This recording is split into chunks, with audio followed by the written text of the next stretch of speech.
La Rueda del Misterio, dirigido por Miguel Ángel Pertierra. Comienza La Rueda del Misterio.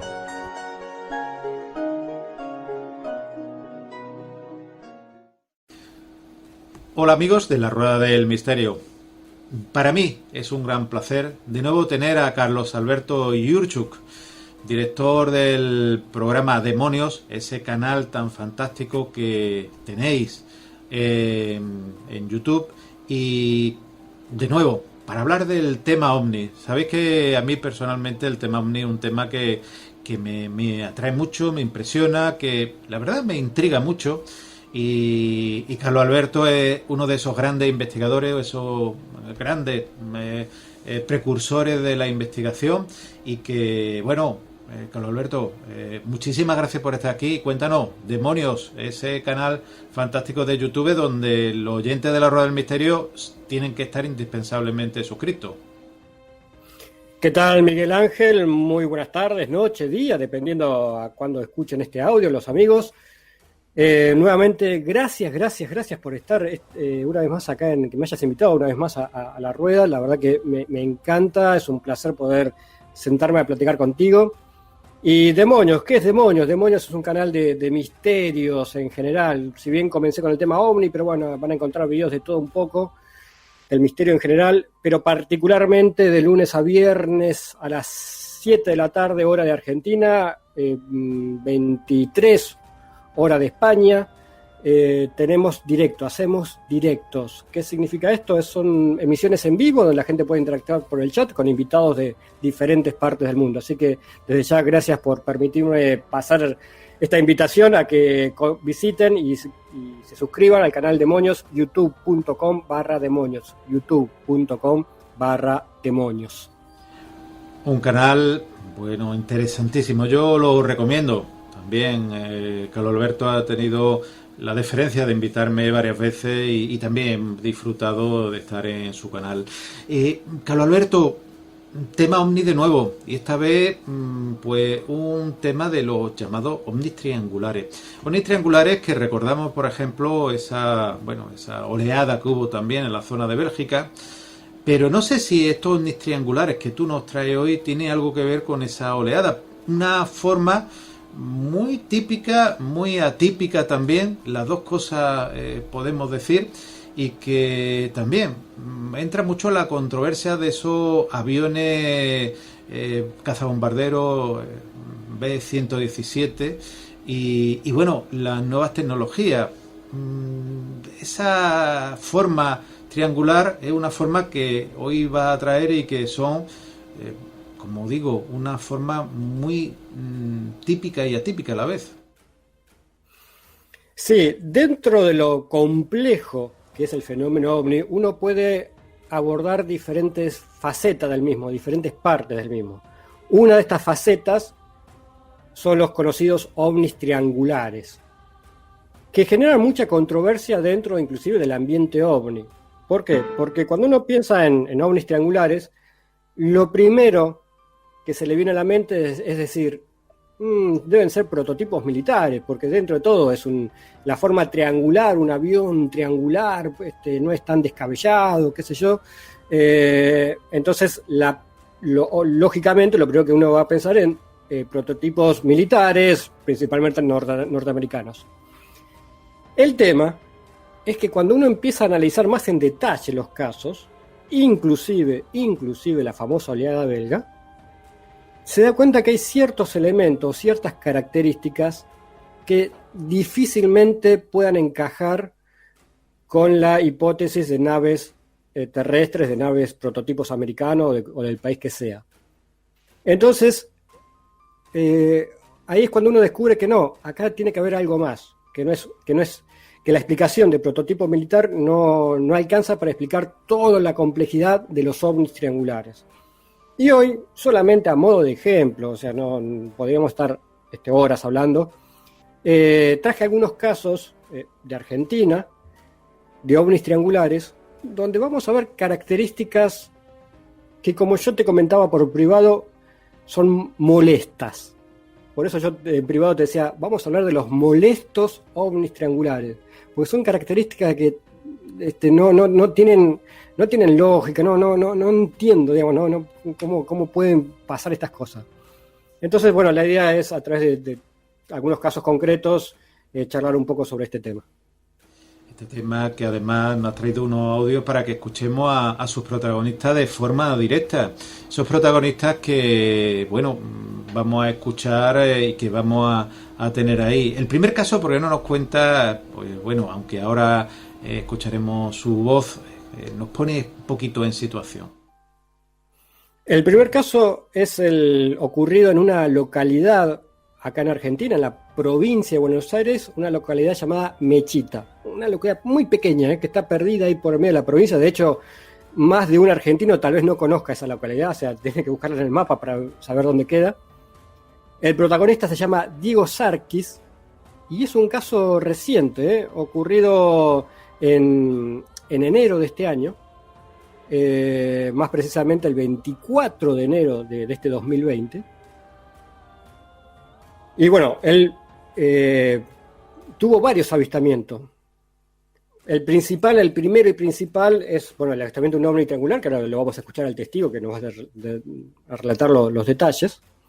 Pero aparte de ese primer avistamiento, tuvo dos encuentros más. De hecho, uno de los encuentros, el testigo es como que sale a perseguir al ovni. Toma su camioneta y lo sale a perseguir, pero bueno, eso sería para otro momento. Ese caso no es tan triangular.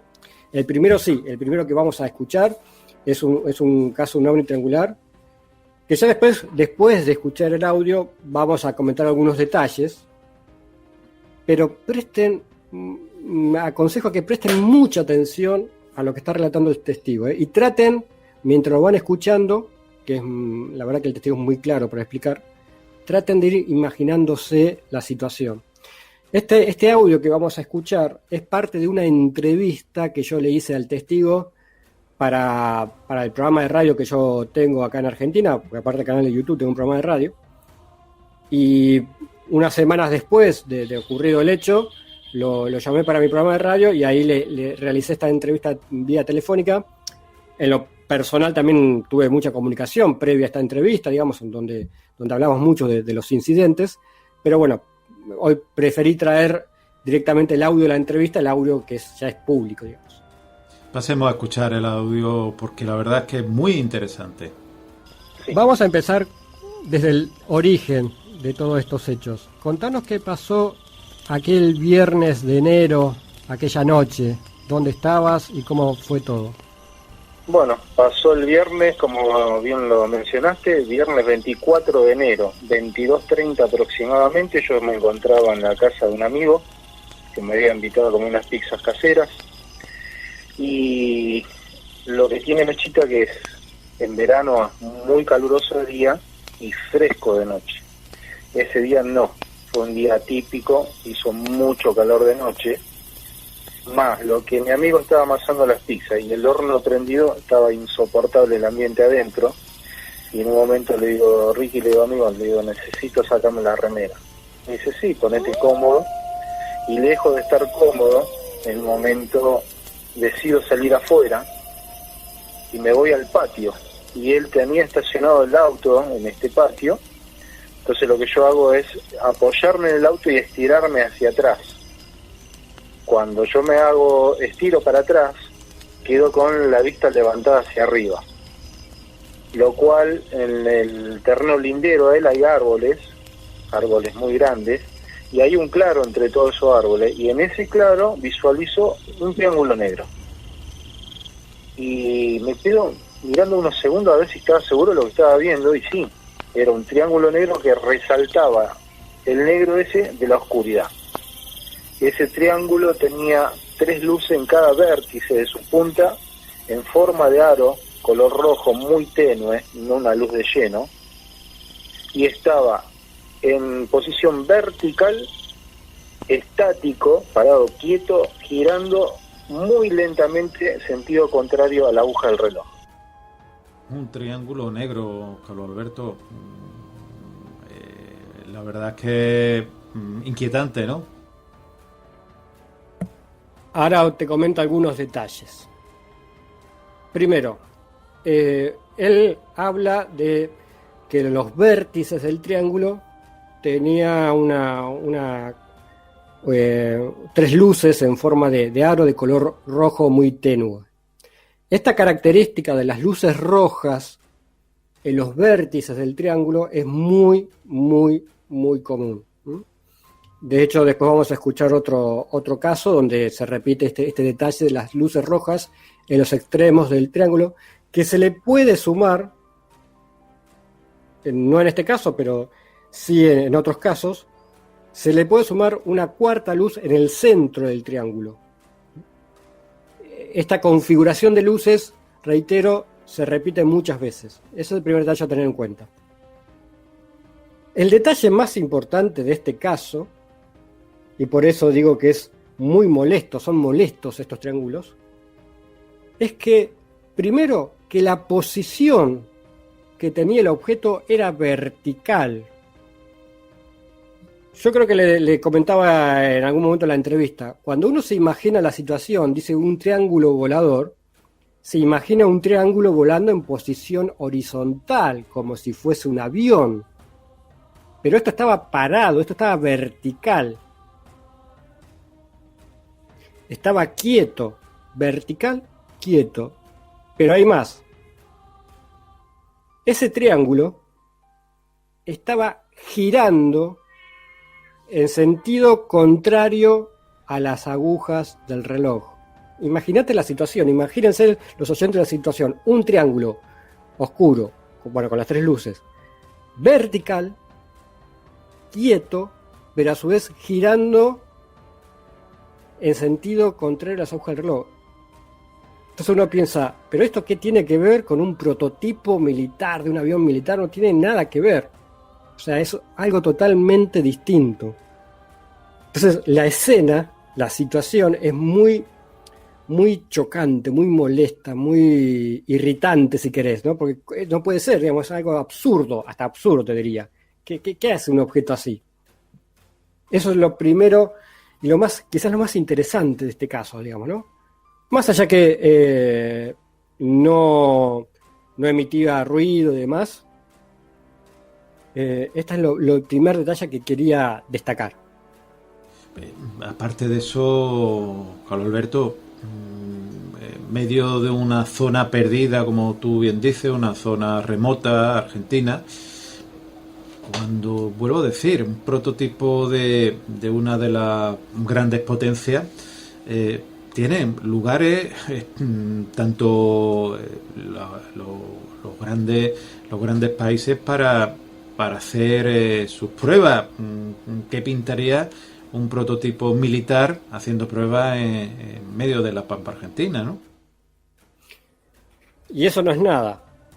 Otro detalle que por ahí, no sé si se habrán percatado, él cuando habla de la altura que estaba este objeto, y esto también que te voy a mencionar es algo que se repite mucho en este tipo de objetos. La altura de este triángulo era de apenas, obviamente es un cálculo a ojo, pero de apenas 50 metros por encima de los árboles que hay en el lugar. O sea, muy bajo. Pero esto es algo típico. Es muy común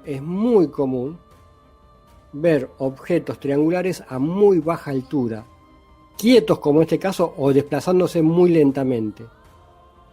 Siempre están a baja altura. Otro elemento como para que a uno le moleste, digamos, ¿no? Porque uno se imaginaría estos objetos volando alto, pero no, estaban ahí a 50 metros arriba de los árboles.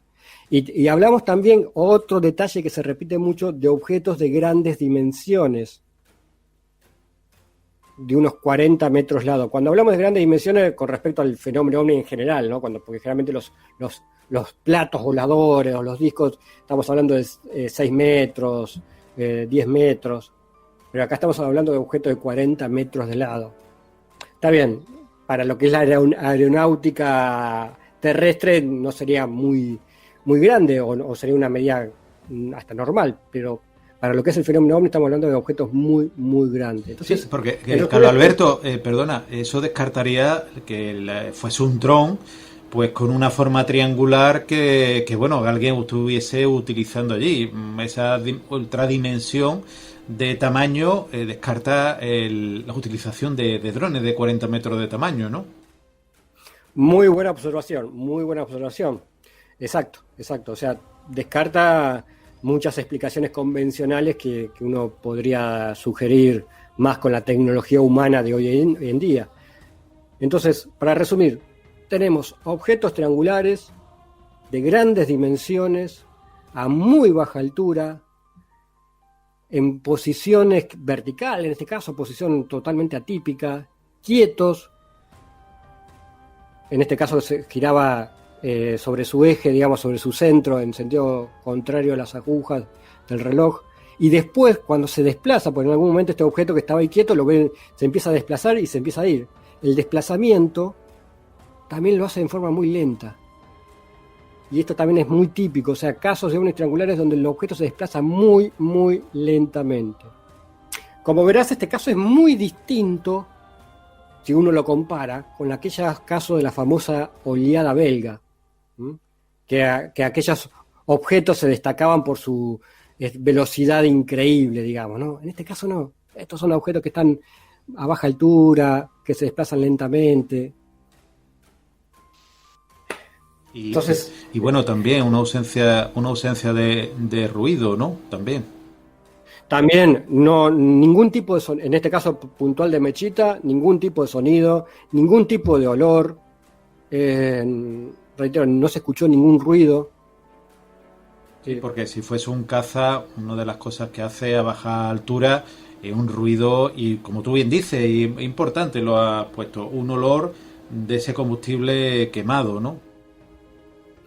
No hay, por lo menos en este caso de Mechita, bueno, y en los otros que vamos a ver también, no hay ninguna explicación convencional conocida que explique lo que vio el testigo. La investigación que se realiza allí, Carlos Alberto, ¿arroja alguna idea de lo que, bueno, de huella o de alguna otra señal aparte de lo que cuenta el testigo? Bueno, este objeto puntual estaba aproximadamente a unos 150 metros de distancia, en línea recta, ponele, de donde estaba el testigo. Son datos aproximados porque son a ojo, digamos, ¿no? En esa zona, en la vertical, digamos, donde estaba este objeto, está lo que se conoce como el Club Social y Deportivo Mechita. Un club de ahí del lugar. Ese club tiene piletas, piscinas, no sé cómo le dicen en España. Sí, piscinas. Y o sea, no se encontraron huellas ni nada, pero como detalle llamativo, que podría o no tener relación con el objeto, al otro día, cuando la encargada del lugar va al club, observa que las piletas estaban rebalsadas de agua. Como que se veía recargado de agua, cosa que no se explica cómo. Que es, digamos, si uno lo relaciona, es contrario a lo que ocurre normalmente con el fenómeno ovni, porque lo que hace el fenómeno ovni es vaciar piletas. Se roba el agua, se chupa el agua, succiona el agua y vacía las piletas o los tanques australianos. En este caso era como al revés, es como que se rebalsaron, digamos, y no se explicó, no quedó muy claro, la encargada no pudo explicar cómo es que se rebalsaron las piletas al otro día. Pero bueno, es un detalle que obviamente uno lo podría hacer una relación directa, pero es muy difícil de explicar cómo es eso que se rebalsaron las piletas. Eso fue lo único llamativo o distinto que se pudo investigar, porque de hecho este fue un caso al cual al testigo lo visitaron varios investigadores de diferentes grupos y bueno, todos más o menos coinciden en la descripción que hace el testigo. O sea, el testigo siempre repitió lo mismo, no varió su relato, etcétera, etcétera. Claro, sí, pero lo que tú dices de las piscinas, de las piletas, si no llueve, si no hay una fuente de agua, de alguna forma se ha tenido que llamar, o de llenar, perdón, y lo que tú dices, en contra de lo que muchos testigos han dicho del fenómeno ovni. Yo recuerdo incluso casos argentinos que se han posado o se han supuestamente posado encima de un lago y han succionado agua, ¿no? Parece que todo lo contrario y no hay ningún tipo, me imagino, ningún tipo de radiación, ni señales, ninguna otra señal, ¿no? Exacto. Es un clásico la succión de agua por parte de objetos, el vaciado de tanques, de piscinas, de piletas, es muy común eso, pero por lo menos yo que recuerde, habría que buscar, por ahí hay, pero yo que recuerde que ocurra un fenómeno contrario, digamos, un llenado, es muy llamativo, no recuerdo.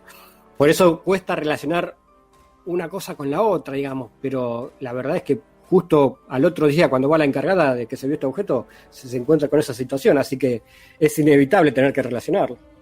En estos 3 casos que vamos a tocar, te voy a preguntar, ¿en qué punto se encuentra la investigación ahora mismo? Bueno, en realidad, en cuanto al tema OVNI, la investigación nunca termina.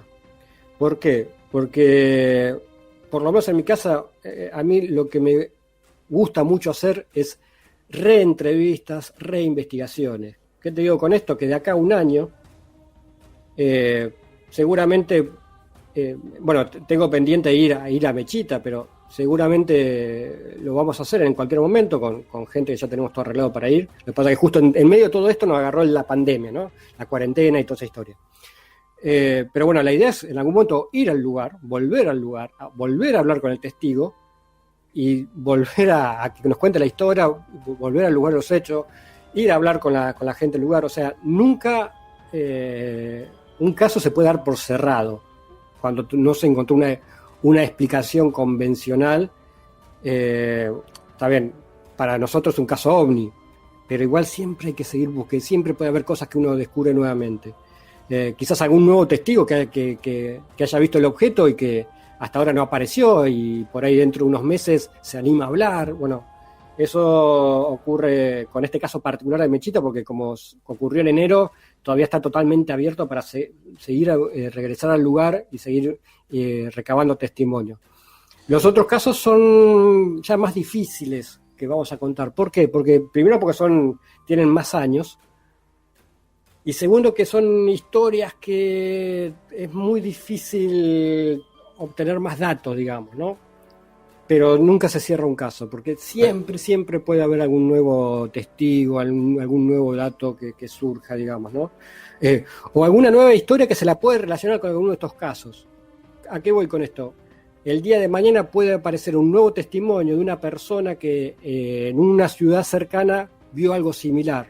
Entonces, ahí empezamos a relacionar, mira, justo vio algo similar días antes o después de lo que pasó en Mechita y ya empezamos a juntar alguna pieza. Entonces, siempre todos los casos tienen que estar abiertos porque pueden surgir constantemente nueva información, nuevos datos, nuevos testimonios. Me parece interesantísimo este caso. Y pasamos a un segundo caso también, ovni triangular o objetos triangulares. ¿Por qué no lo presenta? Este segundo caso ocurre en la provincia de La Pampa, esto es al centro-sur de Argentina, una provincia que la verdad que tiene una historia con respecto al tema ovni que es increíble, hay casos de todo tipo, de los más extraños, de todo. La verdad que la provincia de La Pampa es símbolos de ovni, digamos, es símbolo de ovni acá en Argentina. Este caso ocurre en abril del 2010, el 2 de abril del 2010, tiene 20 años. 10 años. El testigo se llama Federico. Yo tengo todos los datos personales del testigo, pero no lo quiero decir públicamente porque, bueno, me pidió cierta reserva, pero bueno, el nombre sí es Federico. Y él estaba cazando con su padre, porque le gusta la caza y demás. Y una noche, en el lugar donde estaban cazando, bueno, tienen este encuentro que ahora el testigo nos va a relatar. Este caso yo me entero no hace mucho. Si bien ocurrió en el 2010, yo me entero recién hace pocos meses. Y esto es importante destacarlo, digamos. Yo me entero gracias al canal. por eso es tan importante el tema de difundir el tema OVNI, porque a partir de la difusión uno se va enterando de historias, van apareciendo gente y te va contando historias, sí, mirá, te comparto una historia que me pasó a mí una vez y te van contando historias. Entonces, este caso, si bien ocurrió hace 10 años, yo me entero recién ahora. Entonces no hay mucho para indagar, digamos, ¿no? De hecho, la zona donde ocurrió también cambió mucho el lugar, digamos. Entonces, son casos que quedan más que nada con historia. Uno trata de recabar todos los datos posibles, todos los detalles posibles. Al testigo se le hace varias preguntas, varias repreguntas, para obtener la mayor cantidad de detalles posible. Pero uno sabe que mucho más de ahí no puede hacer. Pero es importante tener estos casos, guardarlos en un archivo, porque al día de, como te decía antes, el día de mañana puede surgir otro caso parecido, que tenga elementos parecidos, o que haya ocurrido en la zona o en la misma fecha. Bueno, entonces siempre es bueno, de cualquier historia que a uno le llega, por más que haya ocurrido hace mucho tiempo, por más que haya datos básicos que por ahí uno ya no se acuerda del testigo, como por ejemplo la fecha exacta, o el día exacto, o la hora exacta, no importa. Porque hay casos inclusive que te dicen, mira, creo que fue por el año 40 y pico, y ni siquiera el año te saben precisar. Pero no importa, vos de cada historia tenés que tratar de obtener la mayor cantidad de detalles posible. Y tenerlo ahí guardado en tus archivos, porque uno nunca sabe dónde puede aparecer el día de mañana otro testimonio, otra historia, otro testigo que te aporta algún dato más para completar este rompecabezas. Pues si te parece, pasamos a escuchar el segundo caso. Son 7 minutos y medio, interesantísimo, que invitamos a escuchar a todos los oyentes. La segunda vez, lo raro que también fue en abril. Esta vez fue en el 2009, la anterior fue en el 2003 más o menos. Esta fue en el 2010. Un 2 de abril, Semana Santa. Fuimos a cazar con mi papá. Llegamos a La Maruja, esto fue en La Maruja. Llegamos a las 7 de la tarde. Yo ya tenía el apostadero armado, luz de luna, muy linda noche, despejado totalmente. Yo estaba en el monte, apostado. Mi papá se había sentado en un lote de sorgo, que estaba sembrado sorgo de Alepo. Son unas plantas que se usa para forraje para la hacienda. Llegan a medir hasta 1,30 m, 1,40 m, a veces 1,50 m. Estas estaban muy altas. Mi papá se sienta entre medio del sorgo. Yo estaba apostado en el monte, esperando la pasada. Bueno, nos apostamos tipo 7 de la tarde. Mi papá nos saca una foto a mí y a un perro, un Fox Terrier. Nos saca la foto en el apostadero porque, bueno, le había hecho un traje camuflado al perro. Era más por diversión que por otra cosa. Nuestra compañía de siempre. Nos saca la foto y, bueno, él se va a apostar. Yo me quedo ahí tranquilo. Tipo 11 de la noche. Se ve atrás del monte. Te explico cómo estaba. Estaba el monte donde yo estaba apostado, el lote de sorgo donde está apostado mi papá, y atrás del lote de sorgo otro monte. Tipo 11 de la noche, se ve una luz que pasa por entre medio del monte, de las plantas de Caldén, como si anduviera alguien con reflector alumbrando. Pasó muy rápido esa luz, pasa de punta a punta del monte la luz. Se empieza a escuchar un sonido extraño, como un sonido a vibración, es como un bzz, bzz, bzz, algo así, más o menos. En ese instante empieza a levitar detrás de ese monte que tengo en el frente 3 luces formando un triángulo. Esas 3 luces se paran, queda el triángulo perfecto formado. Más o menos tendría entre triángulo, o sea, entre luz y luz que formaban el triángulo sería más o menos unos 70 metros el triángulo que formaba. No era sólido, no era oscuro, no era negro, sino que era medio transparente, un transparente borroso, como si fuera un vidrio esmerilado. Avanza ese triángulo hacia donde estoy yo. No te sé decir la distancia que había del suelo, digamos, a donde estaba, al cielo, pero estaba muy bajo. Estaría unos, no sé, no quiero tirar un número al azar, pero unos 20, 30 metros, más o menos. Avanza hacia donde estoy yo, queda parado bien arriba del sorgo sembrado. Se apagan las dos luces de abajo. Las luces eran de un color ultravioleta, como la luz, esa violeta de boliche, una cosa así. No alumbraban, pero sí brillaban.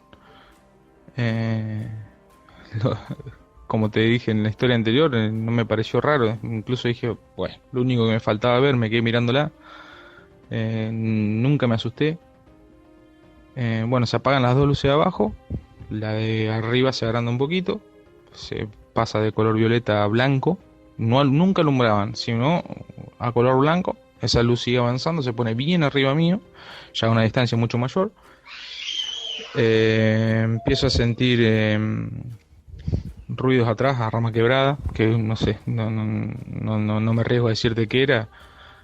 Puede haber sido el chancho que andaba ahí cerca, nada, pero me acuerdo porque eso fue lo que me asustó.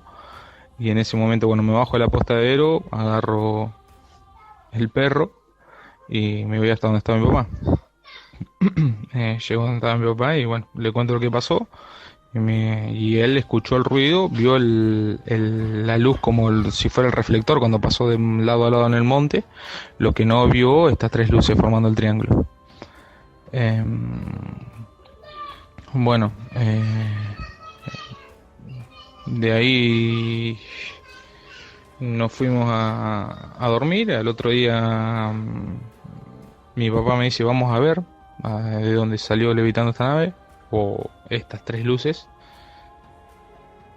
Fuimos, bueno, del lugar donde teóricamente salió, no había ni pasto quemado, ni tierra movida, no había nada, nada, nada, nada.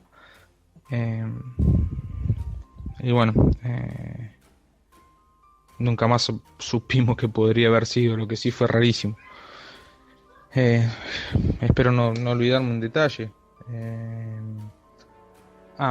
Sí, un detalle importante. Todas las noches se escucha en el monte, me gustaría que algún día tengas la oportunidad, se escuchan todos los animales, sonido a grillo, a zorro, a tucutucu, a tero, a todos los animales que te imagines. Esa noche no se escuchó nada, nada, nada, nada, excelente, exactamente nada. Que es lo que me pareció rarísimo. Mi papá en esa época tenía una cámara de rollo. Todas las fotos salieron, la única que no salió cuando me saca antes o sea, cuando nos apostamos, antes de que él se vaya a su apostadero. Y esa fue la única foto que salió velada, digamos, salió transparente. Y otra cosa que espero no olvidarme nada. Bueno, de ahí nunca más vimos nada así tan impactante como eso. Lo que sí siempre vimos, siempre vimos, te digo, de 3 veces que salimos a cazar, 2 la vemos, son luces rojas muy chiquititas, muy alto en el cielo, 2 o 3 combinadas, mientras que una baja, la otra sube, juntas, un espacio pero mínimo, que una baja, la otra sube, pero eso lo vemos siempre, eso es re normal. Carlos Alberto, una historia que el testigo lo hemos dejado completo porque lo cuenta con gran cantidad de detalles y a mí lo que me llama la atención, un lugar, el que ha estado en el campo, sabe que hay animales de todo tipo, las noches se escucha de todo y de pronto otro de los clásicos, parece que todo ruido del campo, todo sonido del campo desaparece, ¿no? Sí, eso también es otro detalle típico del fenómeno OVNI, ¿no? Esa campana de silencio, digamos, donde no se escucha nada, está todo en silencio y eso se repite muchísimas veces. Es un detalle que muchos testigos mencionan, ¿no? De que cuando se está produciendo algún encuentro del fenómeno ovni, se percatan de que no se escucha nada. Eso es muy típico. Este caso tiene, como en el anterior, varios detalles para destacar. Algunos coinciden, otros no. Primero, detrás de un monte, observan, como bien decía el testigo, como un reflector, una luz que se paseaba, y después se elevan 3 luces en forma de triángulo. Hasta acá uno podría pensar que son 3 luces independientes, 3 objetos independientes, pero después vamos a ver el detalle. La distancia entre luces, reitero, son cálculos a ojo. En este caso lo calculan unos 70 metros de lado, que también está más o menos dentro de los parámetros comunes a este tipo de objeto, ¿no? 30, 40 metros, 70 metros de lado. Lo interesante es que cuando estas 3 luces se desplazan y se acercan, el testigo menciona que dentro de esas 3 luces, lo que sería, si uno se imagina un objeto triangular, no era un objeto oscuro, sino que era, según sus palabras, transparente, borroso, como un vidrio, acá le decimos vidrio esmerilado. Sí, sí, aquí Esos también. Sí. Semi-transparente, ¿no? Que uno no alcanza a ver. Sí, que no alcanza a verlo. Entonces, estaríamos hablando de un objeto con 3 luces, triangular, con 3 luces en los extremos, cuyo cuerpo no es un objeto oscuro, como ocurre en muchos casos, sino transparente, borroso, que también es un detalle que alguna vez se ha repetido, no tanto en los objetos, sino más que nada en los seres. Muchas veces, o en varios casos, me han comentado de seres borrosos, como el famoso ser de la película, bueno, ahora no voy a acordar el nombre, de Schwarzenegger, donde el ser extraterrestre en un momento se hacía transparente, digamos, ¿no? Pero uno se veía traslúcido ahí entre la selva. Bueno, eso mismo han contado muchos testigos, ¿no? De ver seres transparentes así, pero como en este caso así borroso, o sea, se notaba que había algo, pero no podía especificar bien. Pero en este caso ocurre con el objeto, no con un ser, sino con el objeto. Y la altura que estas 3 luces desplazaban también coincide como en los casos anteriores, altura muy baja, 30 metros, dice el testigo, a ojo también, pero nos está indicando una altura muy baja. Entonces me vuelvo a preguntar las mismas cosas que en el caso anterior, cómo uno puede encajar estos objetos triangulares semitransparentes, a baja altura, en silencio, con una nave, con un prototipo militar terrestre. O sea, no entiendo. Entonces, y acá se suma un detalle más. Las 2 luces de abajo en un momento se apagan y la más grande se agranda, la de arriba, mejor dicho, se agranda. Por cierto, otro detalle que casi se me escapa. Al igual que en el caso anterior, parece que este objeto estaba vertical, en posición vertical, como en el caso anterior. Se desplazó hacia adelante, hacia donde estaba el testigo, pero siempre verticalmente, parado, digamos, ¿no? Tenía 2 luces de abajo, una arriba. Reitero, no es como uno imaginaría un avión triangular que se desplazaría horizontalmente. Esto se desplaza verticalmente. Entonces, bueno, en un momento las 2 luces de abajo se apagan, la de arriba se agranda, se pone arriba el testigo. Y fue en ese momento que el testigo, al escuchar un ruido, unas ramas atrás de él, como que ahí sí se asustó y se fue de donde estaba el padre, que estaba en otro sector del campo, y ahí un poco terminó el caso, digamos, ¿no? La luz después se fue. Como en el caso anterior, no quedaron marcas en el terreno. Bueno, el silencio que mencionábamos al principio, y el detalle final, digamos, un detalle más así como la frutilla del postre, le toma el padre le toma al testigo una foto justo antes de que todo esto ocurriese, con una vieja cámara de rollo, no las de ahora, que son todo digital, no, la vieja cámara de rollo, y justo, vaya uno a saber por qué, justo esa foto es la única que sale velada en el rollo. Es un pequeño detalle, como una frutilla más del postre. Uno se podría preguntar, ¿ya había, a pesar de que todavía hasta ese momento no se estaba viendo nada, ya había algo en el ambiente, en algo que produjo que esa foto saliese velada, o fue simple casualidad? Nunca lo sabremos. Claro, esa es la gran pregunta que se hace uno, si es la fruto de la casualidad o de la causalidad. La verdad es que te haría muchísimas preguntas, pero tenemos que avanzar. Tenemos otro caso interesantísimo y el tiempo vuela. ¿Por qué no nos presenta este tercer caso, Carlos Alberto? Tercer caso, provincia de Santa Fe. Como vimos, ya recorrimos varias provincias. Estuvimos primero en Buenos Aires, la provincia de Buenos Aires, después nos fuimos un poquito al sur, a la provincia de La Pampa, y ahora nos vamos un poquito más al norte, provincia de Santa Fe. Luis Hernández, el que envía este audio, el que van a escuchar, un viejo amigo de este transitar por el misterio, pero que recién, como en el caso anterior, si bien a Luis Hernández lo conozco hace mucho, por cuando yo tenía una página en internet que se llamaba El Dragón Invisible, era una página web que tuve del 98 al 2012.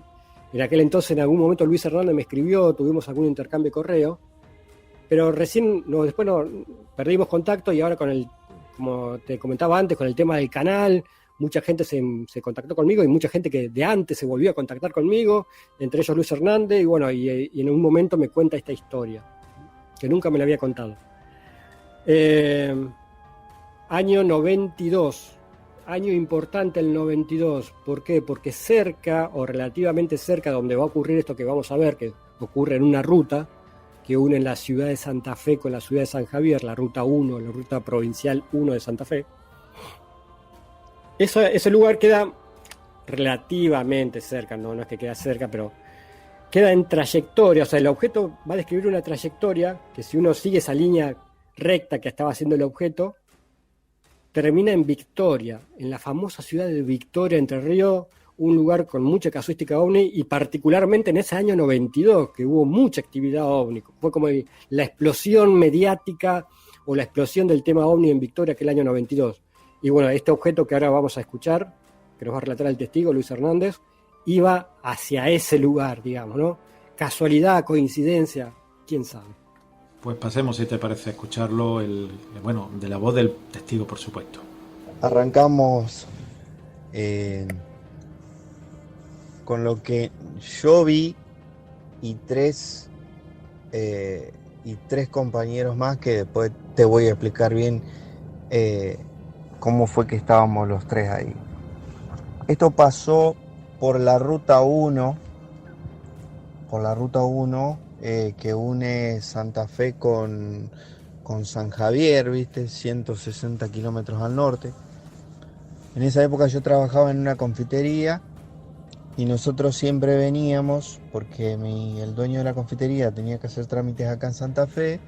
Yo trabajaba con él y venía, ¿viste?, a acompañarlo, y de paso comprábamos cosas que necesitábamos para la confitería, San Javier y demás. Yo ponía música y venía mi primo, que también trabajaba en la confitería, en la parte de iluminación, hacía mantenimiento eléctrico, y un tío mío, que si bien tenemos más o menos la misma edad, veníamos los cuatro. Estuvimos en Santa Fe.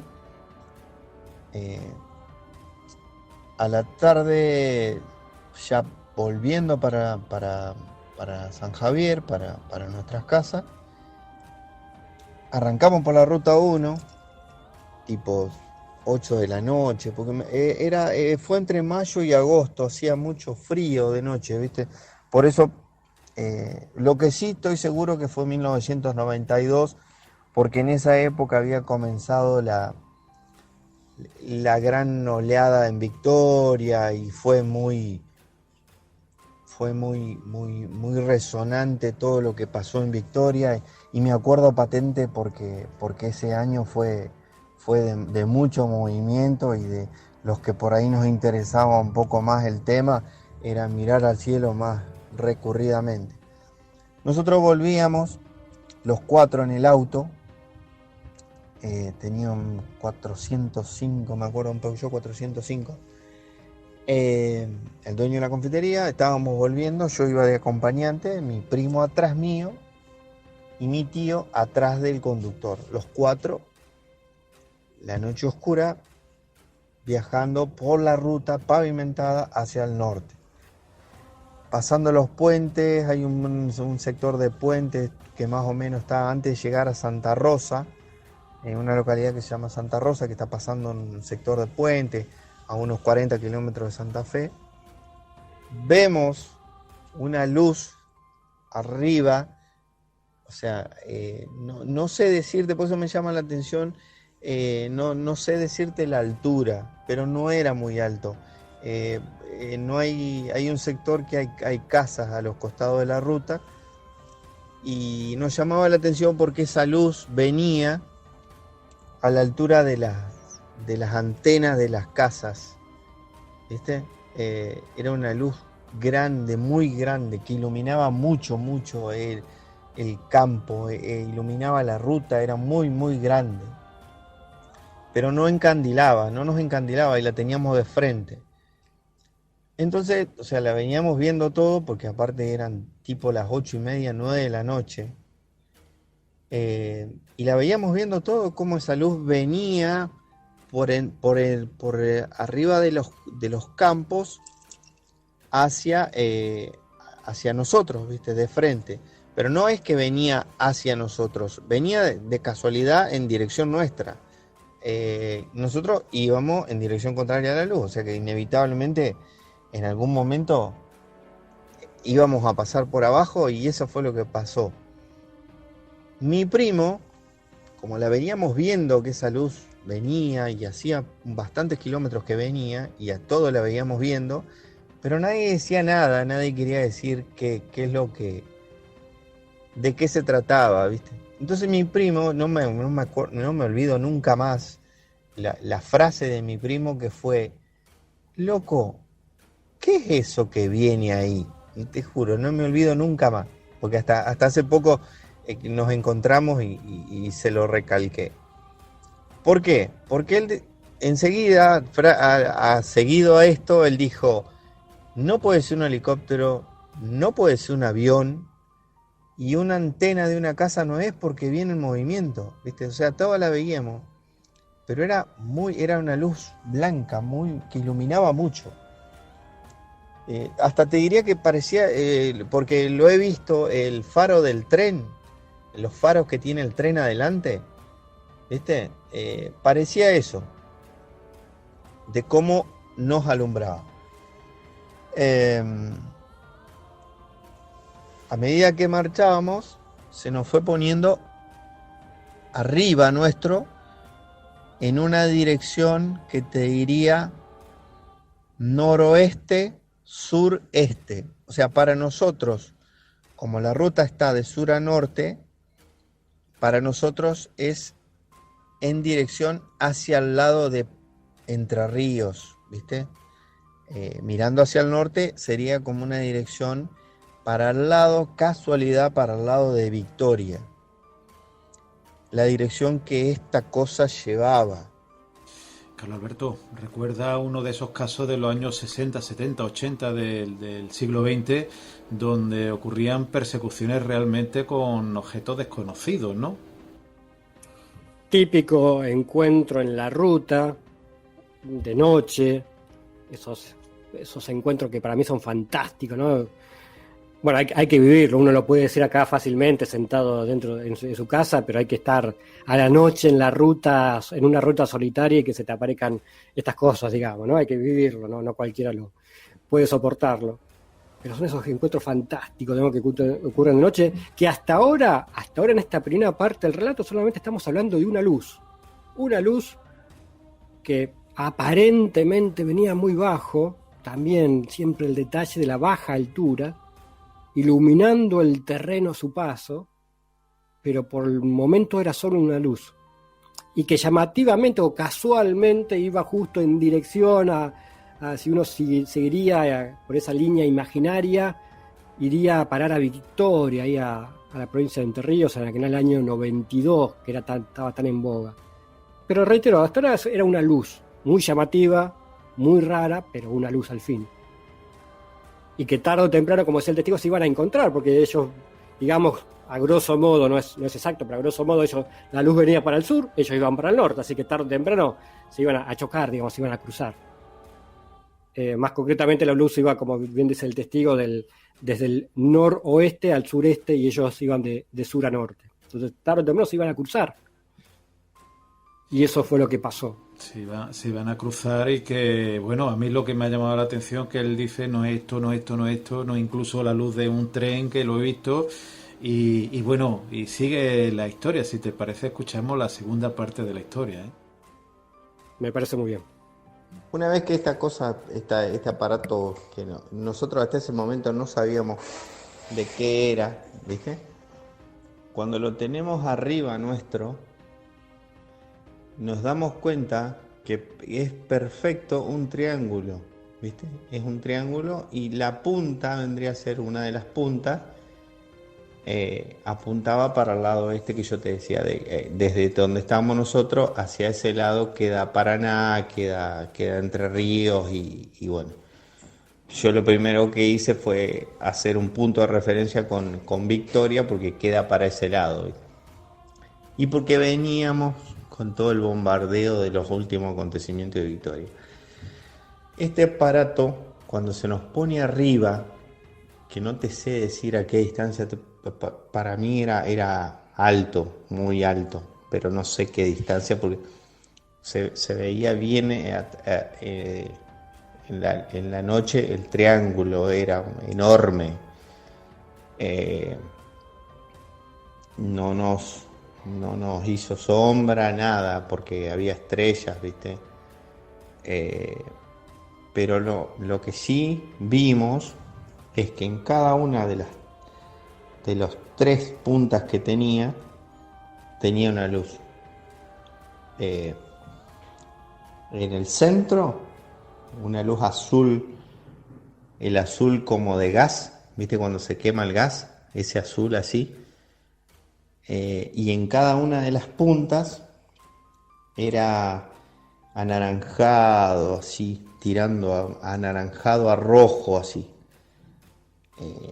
Que a nosotros nos llamaba la atención porque parecía como una luz fluorescente, fosforescente, quiero decir, así, viste, que resaltaba de lejos en la oscuridad. Y pasó, tampoco sé decirte a qué velocidad. A todo esto, cuando este aparato pasa por arriba nuestro, alto, muy alto, que lo vemos, mi patrón, el que manejaba el auto, para al costado de la ruta, nos bajamos los 4 del auto y nos quedamos abajo, parados a un costado de la ruta, mirando cómo pasaba por arriba nuestro. A todo esto, un auto que venía de frente también para, y esa gente también se bajó y se quedó mirando, y éramos varios los que los veíamos como esa cosa pasaba en una velocidad, no sé decirte tampoco, no era fuerte, pero era continua, ¿viste? De que a todo esto, cuando el dueño del auto dice, ¿qué es eso? Vamos, ¿viste? Vamos. Subimos de vuelta al auto, todos, y esta cosa seguía como si nada, ¿viste? En la dirección que te describí. Y yo, cuando el auto arranca, que lo seguí mirando, y se iba hasta que, bueno, se perdió en la noche porque nosotros íbamos en dirección contraria en autos, ¿viste? Entonces, después,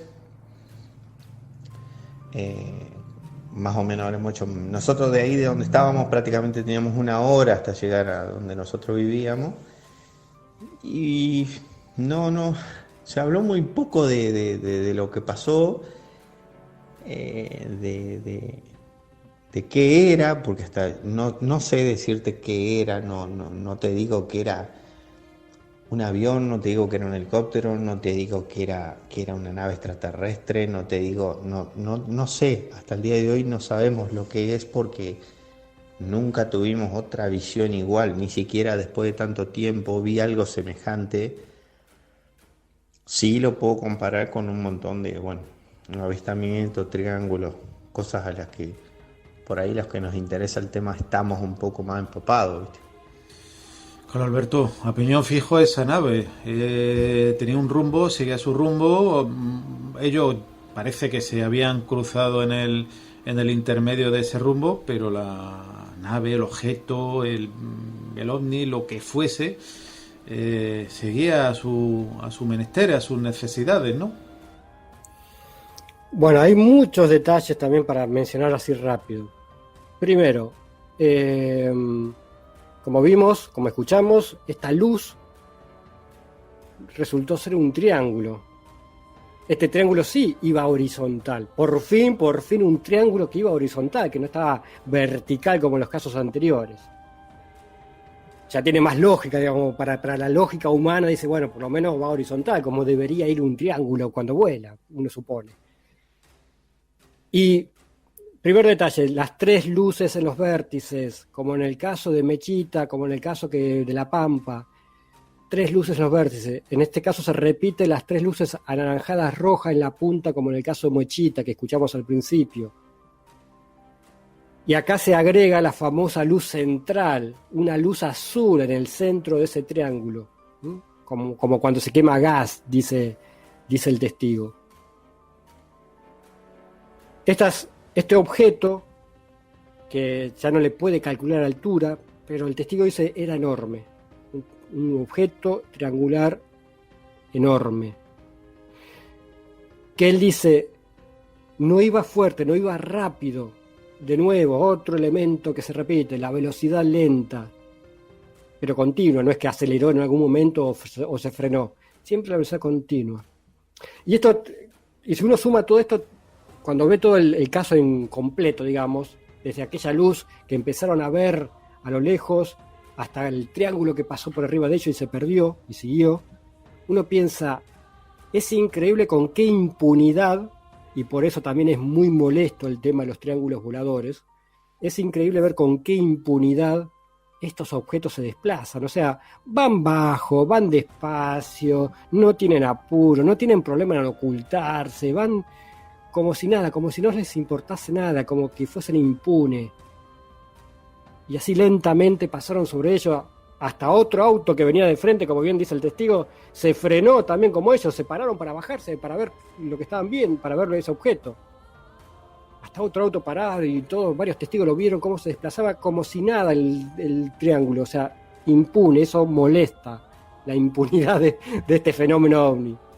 Y voy a decir un detalle que recién ahora cuando lo escucho ahora me acordé, que me pareció un detalle interesante para destacar.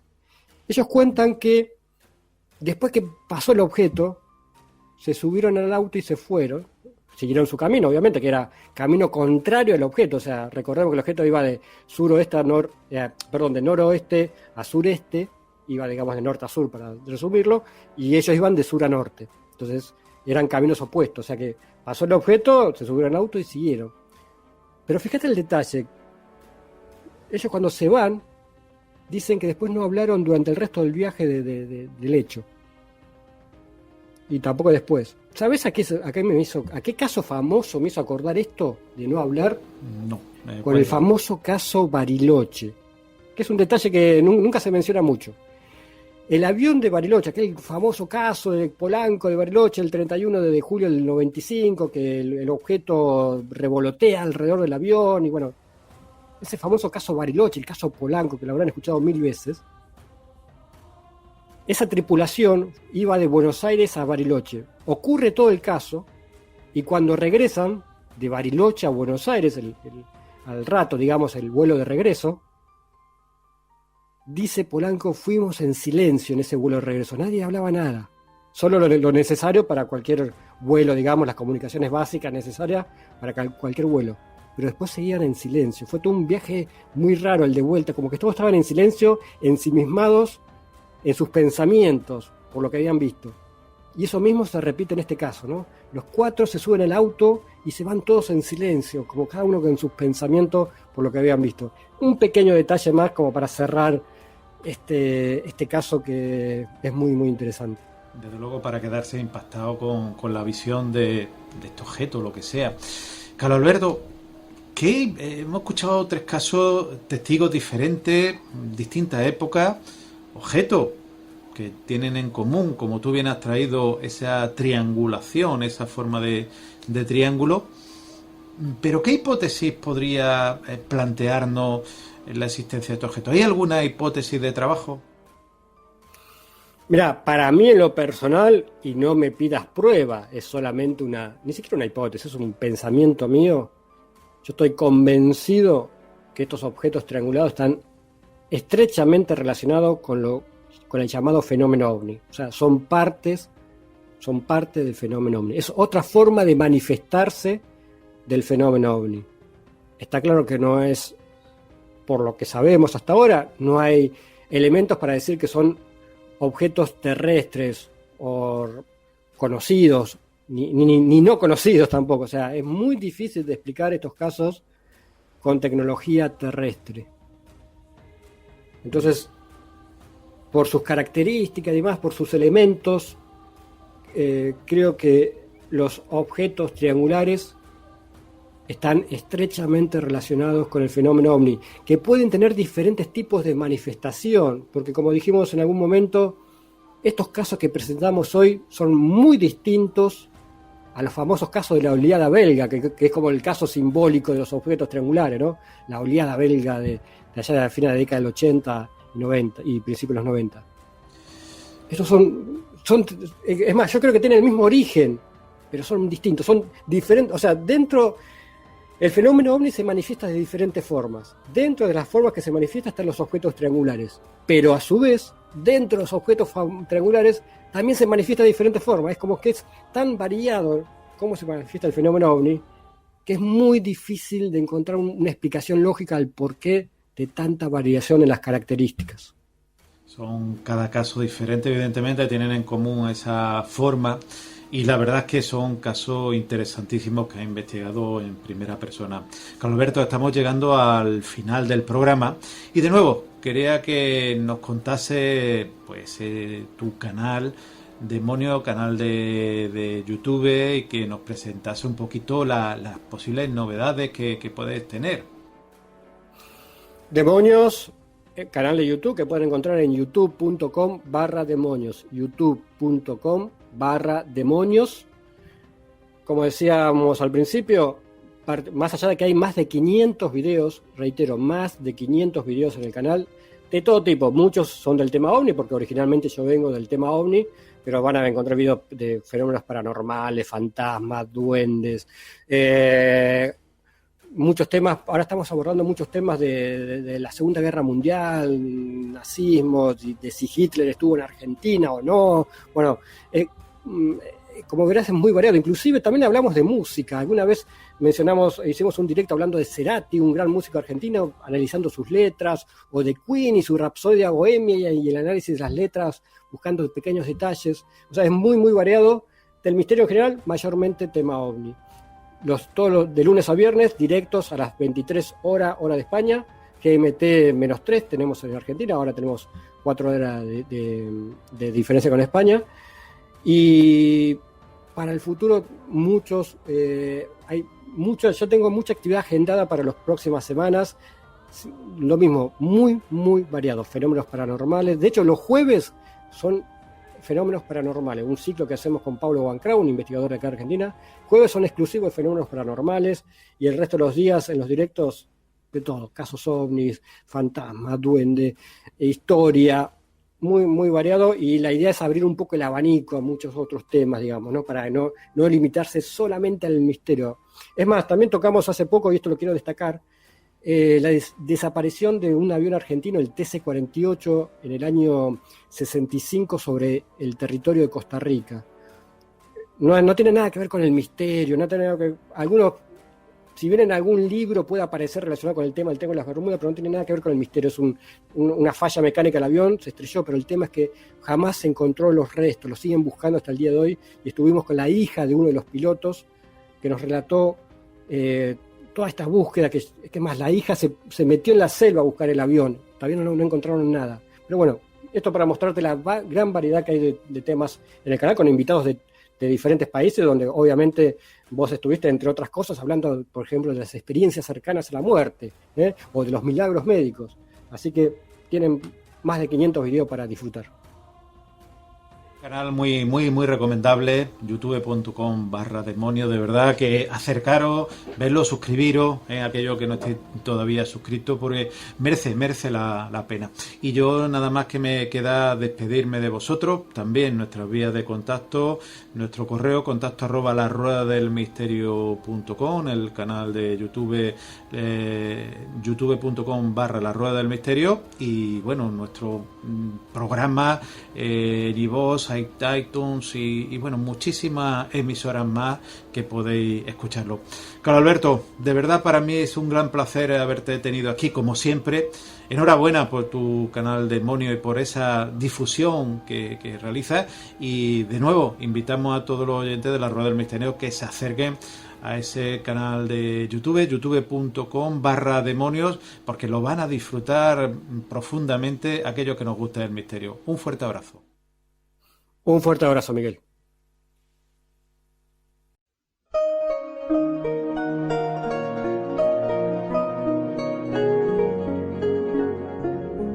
La Rueda del Misterio, dirigido por Miguel Ángel Bertierra, música original de José Luis López Durán. Comienza La Rueda del Misterio.